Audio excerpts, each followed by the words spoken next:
Aziz otaxonlar va onaxonlar, hurmatli vatandoshlar. Bugun men sizlarga shunday bir narsani aytamanki, uni eshitgach qoningiz qaynashi mumkin. Lekin va'da beraman, bugungi rolikni oxirigacha tomosha qilsangiz, nafaqat xafa bo'lmaysiz, balki qanday kelib o'z haqqingizni undirib olishni kim bilmasin, bankmi, pochtami, davlat tashkilotimi, uni qonun doirasida javobgarlikka tortishni bilib olasiz. Men Rustam Nuriddinov, 30 yildan ziyod tajribaga ega yurist, advokat va huquq himoyachisiman.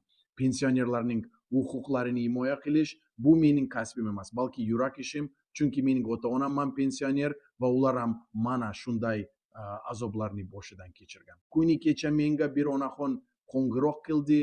Ismi Mavluda opa, 72 ga kirgan, Farg'ona viloyatining qishloq joyidan. U men bilan gapirayotganida yig'ladi. Nima bo'ldi?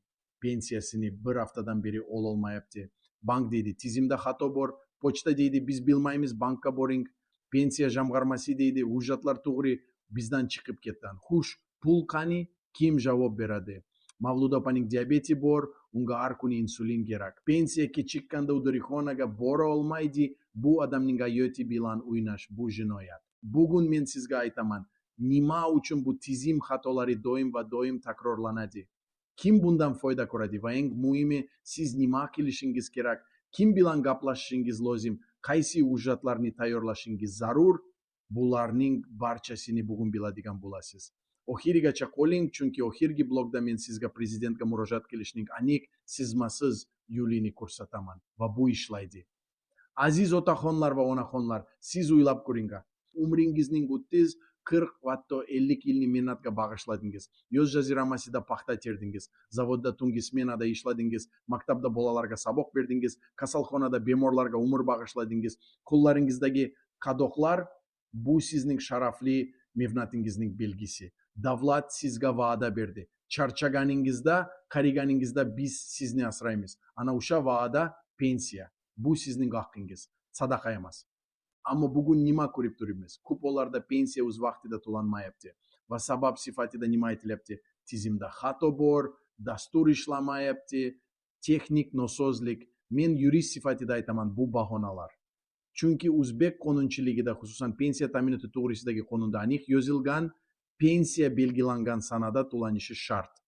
Agar kechiksa, mol-mulk va huquqni undirish uchun asos paydo bo'ladi. Bu faqat kechir deb ketiladigan masala emas. E'lab ko'ring, siz yoshi ulug' insonsiz. Var oyning boshida pensiyangizni kutasiz, u pul bilan dorixonaga borasiz, kommunal to'laysiz, non olasiz va birdan pul yo'q. 1 kun, 2 kun, 3 kun siz bankka borasiz. Navbat, oyog'ingiz og'riydi, belingiz tutadi. Oxiri bank xodimi sizga sovuq jilmayib aytadi, tizimda xato bor, kuting. Siz qancha kutasiz? Umringiz davomida kutdingiz, yana kutasizmi? Diabet bilan yashayotgan inson uchun pensiyaning 1 kunga kechikishi dorisiz qolish degani. Yurak kasali bo'lgan odam uchun stress, bevosita xavf. Yurak kasali bor inson pul yo'qligi sababli tabletka ololmasa va unga nimadir bo'lsa, kim javob beradi? Bank xodimi tizimda xato bor degan so'zi bilan undan qutulib ketadimi? Yo'q. Men sizga aytaman, yo'q. Agar siz to'g'ri harakat qilsangiz, javobgar topiladi. Hozir izohlarga bir narsa yozing. Necha yil ish stajingiz bor, qaysi sohada ishlagansiz va 1-marta pensiya olganingizda qancha so'm edi? Buni yozing. Bu sizning tarixingiz va biz u tarixni hurmat qilamiz. Biz u tarixni himoya qilamiz. Hurmatli vatandoshlar, agar siz hali bizning kanalga obuna bo'lmagan bo'lsangiz, hoziroq obuna tugmasini bosing. Nega? Chunki qonunni bilmaslik pulni yo'qotish demakdir. Har kuni O'zbekistonda yuzlab, minglab pensionerlar o'zlarining huquqlari buzilayotganini bilmasliklari sababli jim turishadi. Ular shikoyat qilsam yomon bo'ladi, mening gapimni kim eshitadi deb o'ylashadi. Bu kanalda biz sizga aniq huquqiy vositalarni beramiz. Prezidentga qanday yozish kerak, o'rgatamiz. Prokuraturaga qanday murojaat qilish kerak, ko'rsatamiz. Sud jarayonida nimalarga e'tibor berish lozim, tushuntiramiz. Biz sizning yuridik himoyangiz. Bildirishnomalarni yoqing, chunki muhim xabarlar doim bor va do'stlaringizga, qo'shnilaringizga, aka-ukalaringizga, opa-singillaringizga ham tavsiya qiling. Bu kanaldagi ma'lumotlar har bir oila uchun zarur. Aziz otaxonlar va onaxonlar, bir paytlar Sovet davrida yoki mustaqillikning dastlabki yillarida pensiyaga chiqish ancha soddaroq edi. Mehnat daftarchasini olib bording, ish stajing hisoblandi, pensiyang tayinlandi. Hamma narsa qog'oz hujjatlarda, arxivlarda xato bo'lishi mumkin, lekin bevosita odam bilan odam gaplashishi mumkin edi, rabbarga kirish mumkin edi, tushuntirish mumkin edi. Bugun nima bo'ldi? Raqamlashtirish degan narsa yamma joyga kirdi. Bir tomondan yaxshi, tezroq, osonroq, ammo ikkinchi tomondan tizim xatosi degan yangi bahona paydo bo'ldi. Odam yo'q, tizim bor. Tizim xato qildi. Kim javob beradi? Dasturchimi? Bank rahbariyatimi? Kim? Eski arxivlardagi hujjatlar yo'qolgan. Zavodlar tugatilgan, ularning arxivlari tarqoq. Ko'p otaxon va onaxonlarning ish staji tasdiqlaydigan hujjatlar topilmayapti. Natija: to'liq pensiyaga haq bor, lekin hujjat yo'q sababli kamroq to'lanayapti. Bu hamon davom etayotgan ulkan muammo. Raqamlashtirish yosh avlodga qulayroq, lekin 70-80 yoshli onaxon yoki otaxon uchun telefondan davlat xizmatlari portaliga kirish osonmi? O't o'tmas bular, ular uchun yordam bo'lishi kerak, qo'llab-quvvatlash bo'lishi kerak. Ammo ko'pincha yolg'izlik, kassalarda sovuq munosabat va yana o'sha gap, tizimda xato bor, kuting. Men o'z amaliyotimdan bir misol aytay. Toshkent viloyatidan bir otaxon, ismini aytmayman, hurmat yuzasidan 28 yil metallurgiya zavodida ishlagan. Zavod 20 yil oldin yopilgan.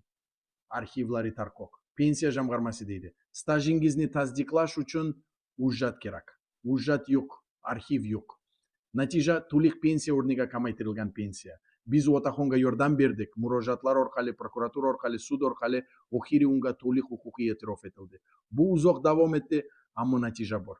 Hozir men sizga bugungi mavzuning asosiy qismini, ya'ni pensiya kechikkanda nima qilish kerakligini batafsil tushuntiraman. Bir narsani aniq bilaman, ko'p odamlar bankka boradi, kuting degan javob oladi va uyga qaytadi va yana kutadi. Bu noto'g'ri yo'l.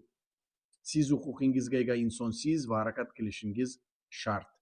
Birinchi navbatda pensiya kechikkan kuni aniq belgilab oling. To'lov muddati o'tdimi? Ana shu kundan hisoblanadi. Bankka boring va og'zaki emas, yozma ravishda muhim shikoyat yozing. Bank xodimi sizga yozmasingiz ham bo'ladi, tuzatib beramiz desa ishonmang. Yozma shikoyatni 2 nusxada yozing. Bir nusxasini bankka topshiring, ikkinchisiga bank xodimi qabul qilindi deb yozib, imzo va shtamp qo'ysin. Bu nusxani saqlang. Bu sizning huquqiy dalilingiz. Agar bank shikoyatingizni qabul qilishni rad etsa yoki javob bermasa, bu o'zi alohida huquq buzilishi. Agar bank 5 ish kuni ichida javob bermasa, siz keyingi qadamga o'tasiz. Ikkinchi qadam: pensiya jamg'armasiga murojaat. Tuman yoki shahar pensiya jamg'armasiga boring. Pasportingizni, pensiya guvohnomangizni olib boring. Ulardan yozma ravishda, yana ta'kidlayman, yozma, ma'lumot so'rang. Pul qachon va qaysi bankka o'tkazilgan? O'tkazilgan sana va raqamni og'zaki emas, yozma tasdiq sifatida oling. Bu orqali siz bank bilan pensiya jamg'armasi o'rtasida pul qolib ketgan joyini aniqlaysiz. Uchinchi qadam, va bu juda muhim, agar yuqoridagi 2 murojaatdan natija chiqmasa, prezidentning xalq qabulxonasiga murojaat qiling. Buning uchun 3 yo'l bor. Birinchi, shaxsan borish, har bir tuman va shaharda xalq qabulxonalari mavjud. Ikkinchi, my.gov.uz portalidan onlayn murojaat yuborish. Uchinchi, Yulde Glasen telefon raqamiga qo'ng'iroq qilish. Xalq qabulxonasiga murojaat tushganda mas'ul tashkilot 15 ish kuni ichida javob berishi shart. Va bu ishlaydi, men o'z amaliyotimda ko'rganman. 4-qadam, prokuraturaga murojaat. Tuman prokuraturasiga borib ariza topshiring. Arizada shuni yozing: mening konstitutsiyaviy huquqim o'z vaqtida pensiya olish buzildi. Pul to'lanmadi. Bu pensiya ta'minoti to'g'risidagi qonun talablarini buzish. Prokuror nazoratini so'rayman. Prokuratura bu masalani tekshirishga majbur. Prokuror murojaatiga 30 kun ichida javob beriladi. Prokuratura juda kuchli vosita, banklar prokurorni xush ko'rishmaydi va ko'pincha prokuraturaga ariza tushgan kuniyoq masala bo'ladi. 5-qadam, dalillar to'plash. Men sizga aytaman, agar keyinchalik sud bo'lsa, dalillar juda muhim. Nimalarni saqlang? Bankda navbatda turganingizni telefon kamerasiga suratga oling, sana va vaqt bilan. Dorixonadan dorini ololmaganingizda yoki dorini qarzga olganingizda chekni saqlang. Agar qo'shningizdan qarz olgan bo'lsangiz, guvohni belgilang. Agar vrachga bora olmagan bo'lsangiz, shifokoringizga ayting va u yozma tasdiq bersin. Bu dalillar pensiya kechikishi tufayli sizga moddiy va ma'naviy zarar yetganini isbotlaydi. va sud orqali kompensatsiya talab qilish huquqi paydo bo'ladi. Endi konkret tahlil qilaylik. Kim zarar zonasida, kim plyusda? Eng ko'p xavf ostidagilar avvalo qishloq aholisi. Ular shahardan uzoqda, bank filiallari kam, pochta orqali pensiya oladiganlar ham bor. Tizim xatosi bo'lganda ularga yordam berishga hech kim shoshilmaydi. Ikkinchi xavf zonasidagilar yolg'iz keksalar.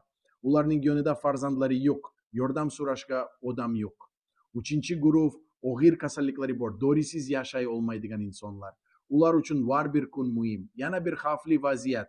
Pensiya kartasi bloklangan yoki muddati o'tganlar. Ba'zi hollarda inson pulning kartaga tushganini bilmaydi, ammo kartani ishlatib ko'rsa blok. Bank aytadi, karta bloklangan, yangi karta yozing. Yangi karta yozish, yana navbat, yana hujjat, yana kutish. Bu orada pul kartada, ammo foydalana olmaydi. Bu ham kechikish va bu uchun ham shikoyat yozish mumkin. Kim plyusda?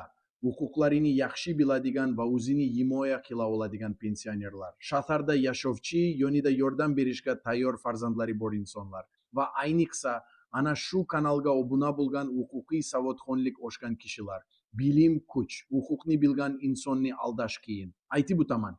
Tizim xatosi bahonasi o'rtida kimlar turadi? Men aniq ayta olmayman. Bu tekshiruv organlarining ishi. Ammo shuni bilaman. Agar pul belgilangan sanada tushmasa va javobgar topilmasa, bu tizim ishlamayapti degani. Va ishlamayotgan tizimni isloh qildirish uchun fuqarolar murojaatlari shart. Har bir shikoyat bu tizimga signal. 100 ta shikoyat bu davlatga aniq xabar, buzilayapti, ish ko'ring. Aziz otaxonlar va onaxonlar, mana endi yurist checklistiga o'tamiz. Buni yozib oling yoki ekrandan suratga oling. 5 aniq qadam. Birinchi qadam hujjatlarni tayyorlash. Pasportingizni, pensiya guvohnomangizni, bank karta raqamingizni va oxirgi pensiya tushgan sanani biladigan hujjatni tayyorlang. Agar SMS xabarlari saqlangan bo'lsa, ularni ham ko'rsatish mumkin. Ikkinchi qadam bankka yozma shikoyat. Misol matni, men falon ism, pensiya raqami falon, oyning falon sanasiga pensiya tushishi kerak edi, lekin bugungi sanagacha tushmadi. Sababini yozma tushuntirishingizni va pulni zudlik bilan o'tkazishingizni talab qilaman. 2 nusxada bir nusxasida qabul shtamp va imzo so'rayman. Shuncha, oddiy, aniq, rasmiy. Uchinchi qadam, pensiya jamg'armasiga boring. Ulardan yozma tasdiq oling, pul qachon va qaysi bankka o'tkazilgan. Bu bankni va pensiya jamg'armasini bir-biriga qarshi qo'yish uchun emas, balki pulning qayda qolib ketganini aniqlash uchun. 4-qadam, agar 5 ish kuni o'tib ham javob yo'q bo'lsa, xalq qabulxonasiga murojaat. MyGov.uz saytiga kiring yoki do'st do'gonson raqamiga qo'ng'iroq qiling. Murojaat raqamini oling va u raqamni saqlang. 5-qadam, prokuraturaga ariza. Tuman prokuraturasiga borib, arizani 2 nusxada topshiring. Arizada Konstitutsiyada kafolatlangan pensiya olish huquqim buzildi. Mas'ul tashkilotlar, bank va pensiya jamg'armasi o'rtasida javobgarlikni bir-biriga tashlayapti. Prokuror nazoratini so'rayman, shu so'zlar kifoya. Bu 5 qadamni bajargan insonning muammosi ko'p yo'llarda hal bo'ladi. Men va'da beraman, bu ishlaydi. Chunki davlat organlari yozma murojaatga javob berishga majbur. Javob bermasa, o'zi qonun buzuvchi bo'ladi. Hurmatli vatandoshlar, xulosa sifatida shuni aytaman. Siz keksayib qolgansiz, lekin siz zaif emassiz. Sizning yoningizda qonun bor. Sizning yoningizda konstitutsiya bor. Sizning yoningizda biz, bu kanaldagi yuristlar bor. Pensiyangiz kechikkanda nima qilayin deb o'tirmang. Shikoyat yozib murojaat qiling, davlatga ayting, men bor, men huquqimni bilaman, men jim o'tirmayman. Bugungi rolikni yaxshi ko'rgan bo'lsangiz, like bosing. Bu signal bizga. Mavzu muhim, davom ettiramiz. Izohlarga yozing. Siz yoki yaqinlaringiz pensiya kechikishi bilan duch kelganmisiz? Bu adolatli emas deb yozing. Biz sizni eshitamiz, biz sizning yoningizdamiz. Navbatgi rolikda pensiya miqdorini ko'paytirishning huquqiy yo'llari, qachon va qanday qilib qayta hisoblash talab qilish mumkin. Bu sizga kerakli ma'lumot, undan mahrum bo'lmang. Obuna bo'ling, bildirishnomalarni yoqing. Men Rustam Nuriddinov. Salomat bo'ling, otaxonlar va onaxonlar. O'qingizni bilsiz.